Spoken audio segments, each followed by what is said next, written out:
اعوذ باللہ من الشیطان الرجیم بسم اللہ الرحمن الرحیم۔ پچھلے کئی دنوں سے ہماری ایک بیٹی نے بار بار مجھے فون اور میسج کے ذریعے سے یہ کہا کہ غرائب القرآن کے حوالے سے مجھے رہنمائی دیں کہ یہ غرائب القرآن کیا ہے۔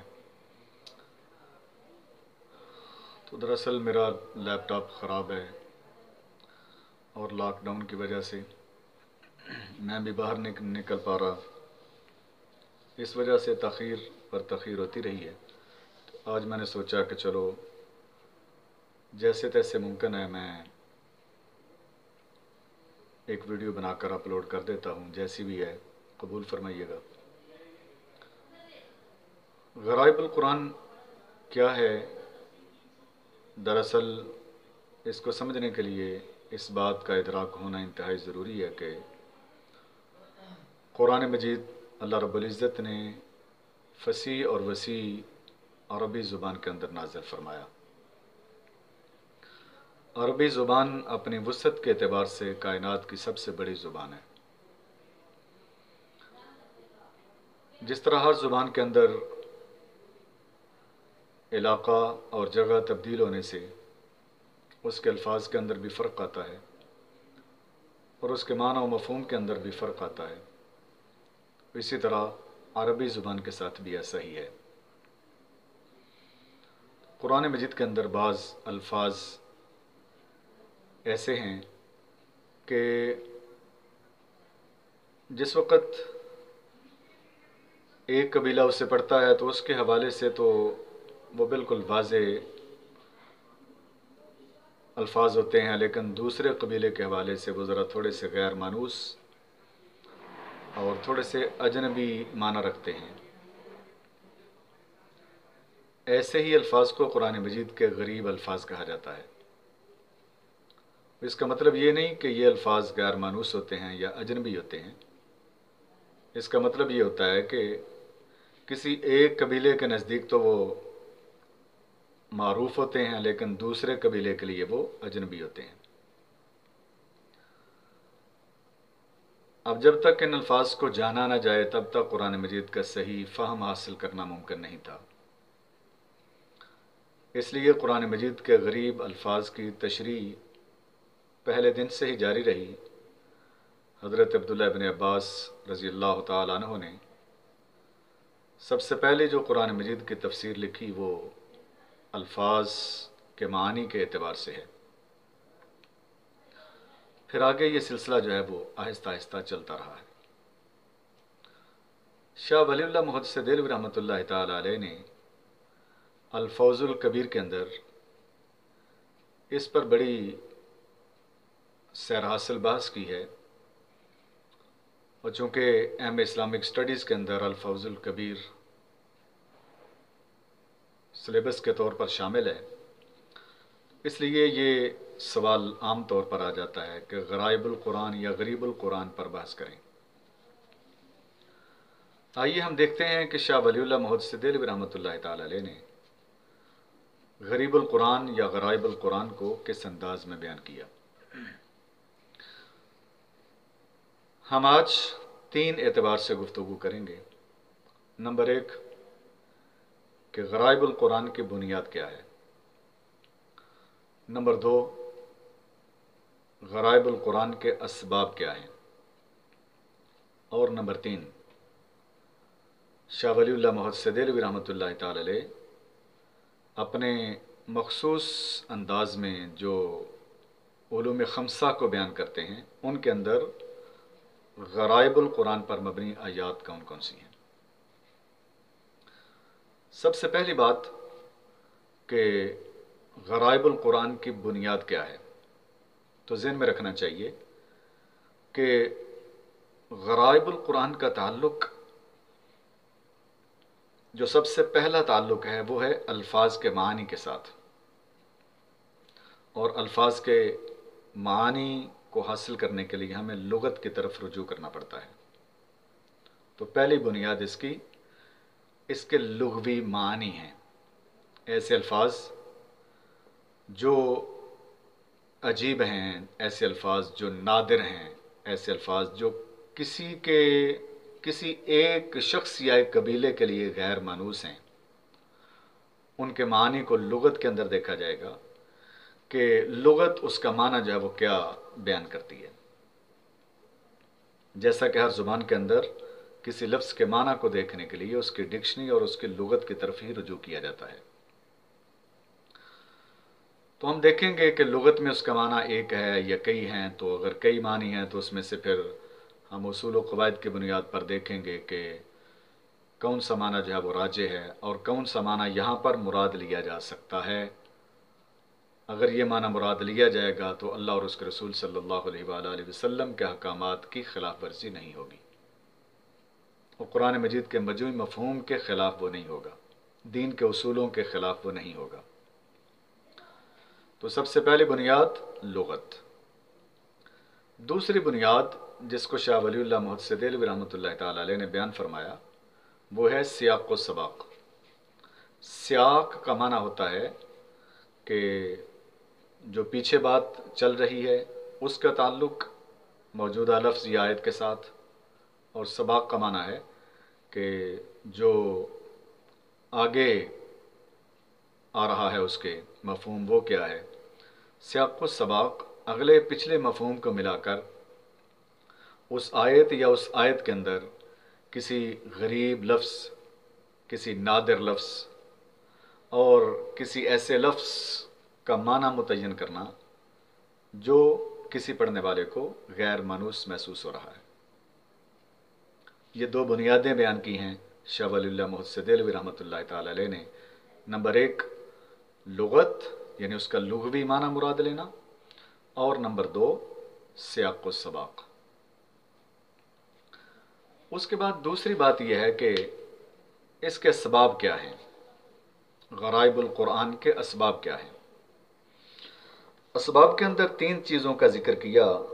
شاہ ولی اللہ محدث دہلوی رحمۃ اللہ تعالی علیہ نے کہ نمبر ایک اسلوب بیان کیا ہے. اسلوب بیان انسان کے اندر دلچسپی اور جستجو کا مادہ پیدا کرتا ہے. ایک ہی بات کو جب کئی انداز کے اندر بیان کیا جاتا ہے تو پڑھنے والے کے اندر اکتاہٹ پیدا نہیں ہوتی.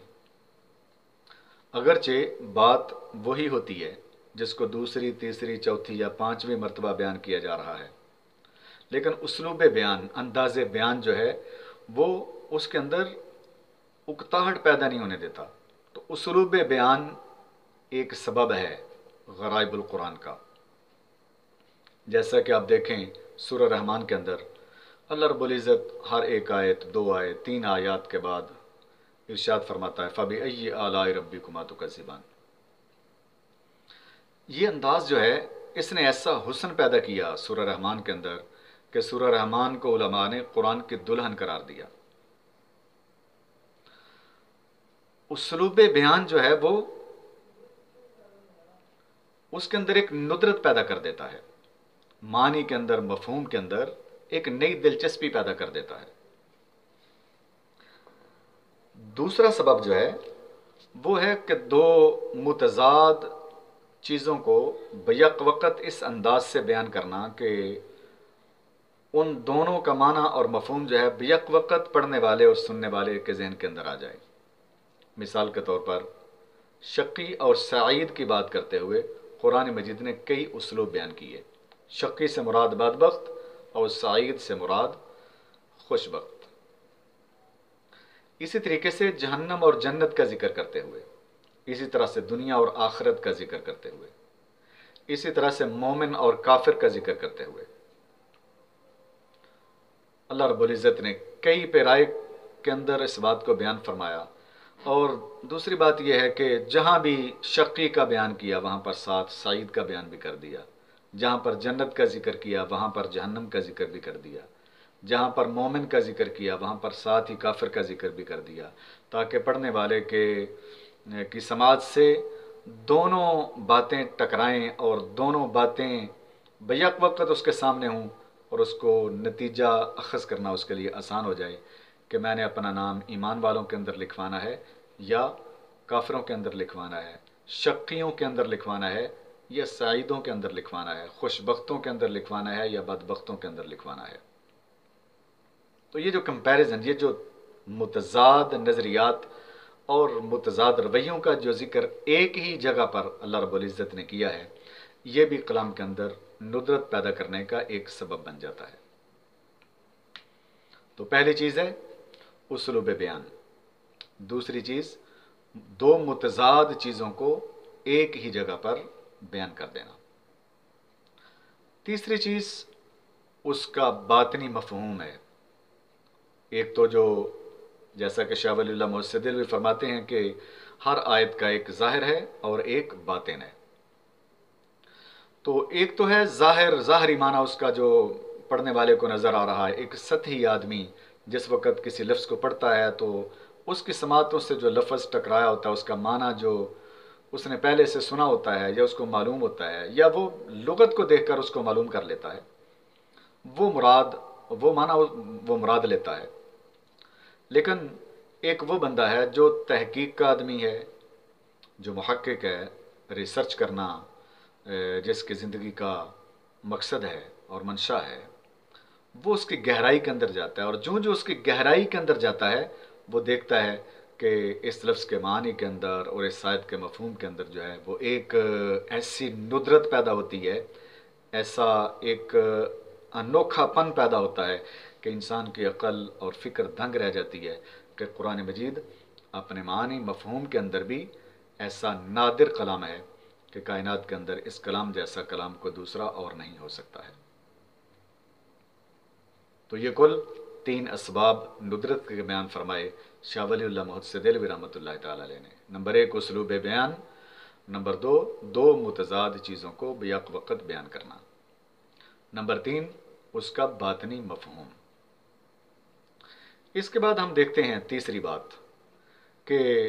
شاہ ولی اللہ محدث دہلوی رحمۃ اللہ تعالی علیہ جس وقت غرائب القرآن کی بات بھی کرتے ہیں تو وہاں پر بھی ڈیٹیل کے ساتھ اس کو بیان کرتے ہیں کہ علوم القرآن جو علوم خمسہ جو خاص اصطلاح ہے شاہ صاحب کی، تو اس کے اعتبار سے جو غرابت ہے الفاظ کے اندر وہ کس قسم کی آیات کے اندر کس طرح آئے گی، جیسا کہ علوم خمسہ کا ذکر کرتے ہوئے شاہ صاحب فرماتے ہیں کہ قرآن مجید کے اندر علم الاحکام پر مبنی آیات ہیں، نمبر 2 تذکیر بآلاء اللہ جن کے اندر اللہ تعالیٰ کی نعمتوں کا ذکر ہے وہ آیات ہیں، نمبر 3 جو ہیں وہ تذکیر بایام اللہ،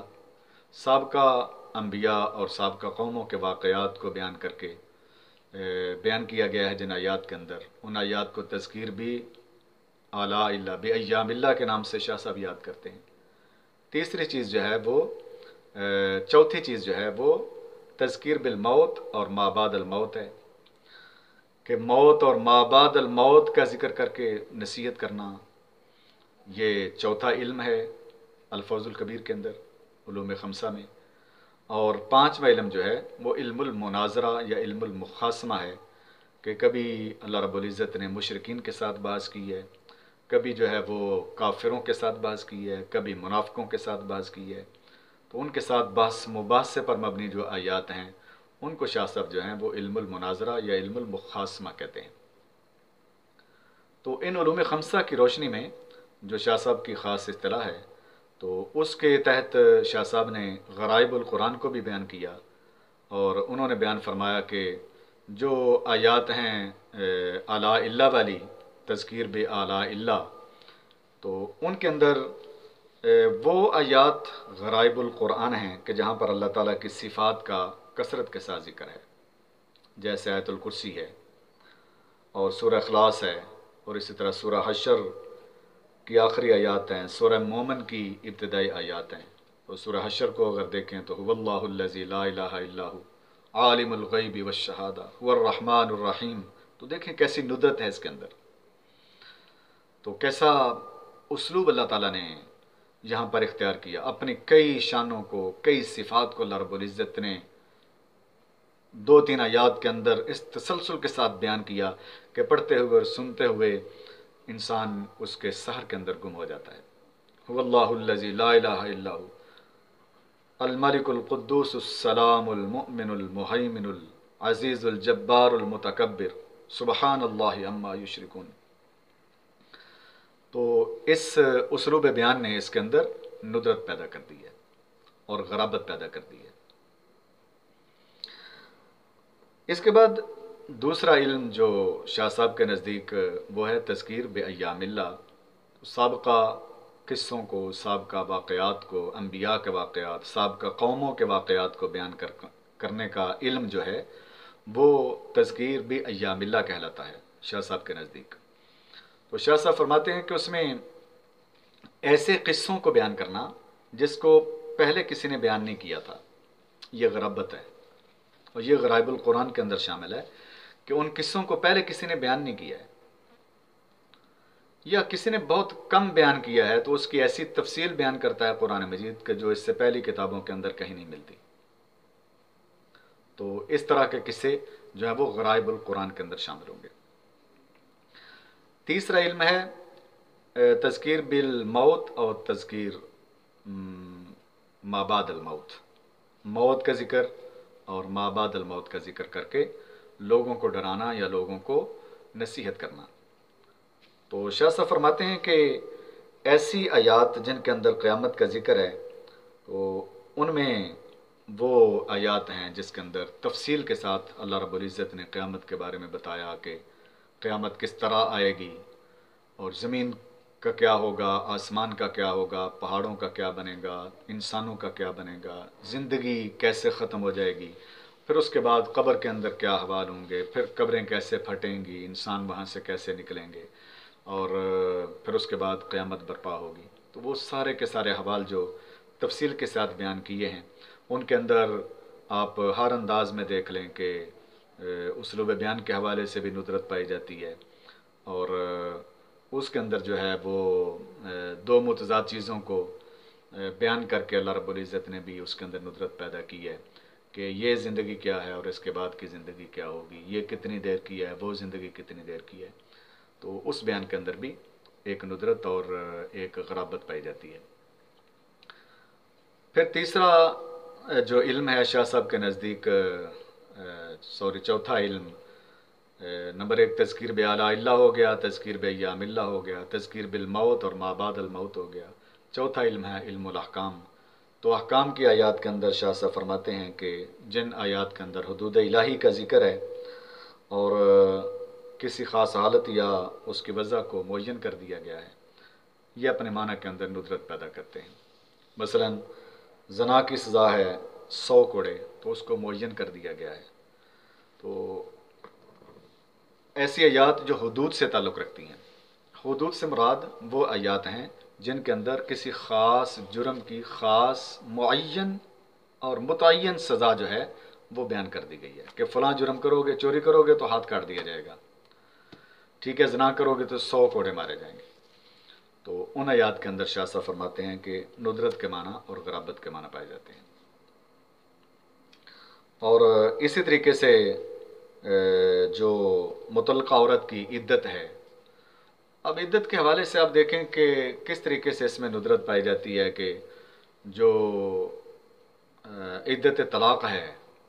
اس کو بیان کرتے ہوئے اللہ رب العزت نے ثلاثۃ قروء کا لفظ بولا کہ عدت طلاق جو ہے وہ ثلاثۃ قروء 3 قروء ہے۔ اب عربی لغت کو ہم دیکھیں تو اس کے معنی کے اندر جو ہے وہ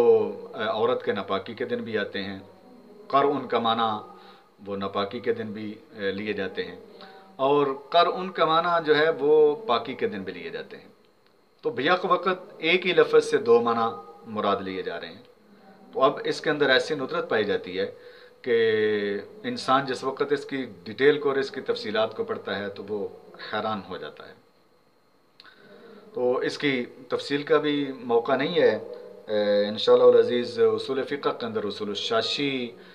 جہاں پر میں لیکچر دوں گا وہاں پر اسی مثال کو ثلاثۃ قروء کی مثال جو ہے اس کو میں وضاحت کے ساتھ بیان کروں گا۔ 5واں علم ہے شاہ صاحب کے نزدیک وہ ہے علم المخاصمہ،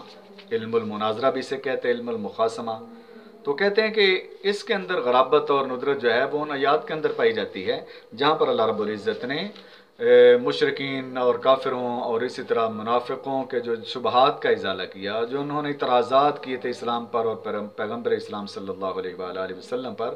تو جہاں پر اللہ پاک نے اور قرآن مجید نے ان شبہات کا ازالہ کیا اور ان اعتراضات کا جواب دیا ہے، ان کے اندر عجیب غرابت اور عجیب ندرت پائی جاتی ہے۔ ایک نئے اسلوب سے، نئے ڈھنگ سے ہر جگہ پر، کئی جگہ پر بات کی، سینکڑوں جگہ پر ان شبہات کا ازالہ کرنے کی بات کی، لیکن ہر جگہ پر ندرت ہے، ہر جگہ پر غرابت ہے، انداز نیا ہے، اسلوب بیان جو ہے وہ نیا ہے، الفاظ جو ہیں وہ نئے نئے بیان کیے، مثالیں نئی نئی بیان کی ہیں، تو اس ذریعے سے اس کے اندر ندرت اور غرابت پائی جاتی ہے۔ تو یہ تھا شاہ ولی اللہ محسن دہلوی رحمۃ اللہ تعالی علیہ کے نزدیک غرائب القرآن۔ مجھے امید ہے کہ میرے سننے والے طلباء اور طالبات کو اس کی سمجھ آئی ہوگی۔ اگر کسی چیز کی سمجھ نہ آئے تو اسی ویڈیو کے نیچے میسج کے ذریعے سے آپ مزید سوال کر سکتے ہیں، اور میں اسٹوڈنٹس سے یہ اپیل کروں گا اگر کسی چیز کی ضرورت محسوس کرتے ہیں تو وہ میرے یوٹیوب چینل شاذلی میڈیا کے اوپر جو میرے لیکچرز ہیں ان کے نیچے میسج کر کے لکھیں کہ ہمیں اس چیز کی ضرورت ہے، تو میں انشاءاللہ العزیز حتی المقدور کوشش کروں گا کہ آپ کے سوالوں کا جواب جو ہے وہ ضرور دیا جائے۔ اللہ تعالیٰ مجھے توفیق عطا فرمائے اور اللہ پاک آپ کو اچھی کامیابی سے ہمکنار فرمائے۔ السلام علیکم ورحمۃ اللہ وبرکاتہ۔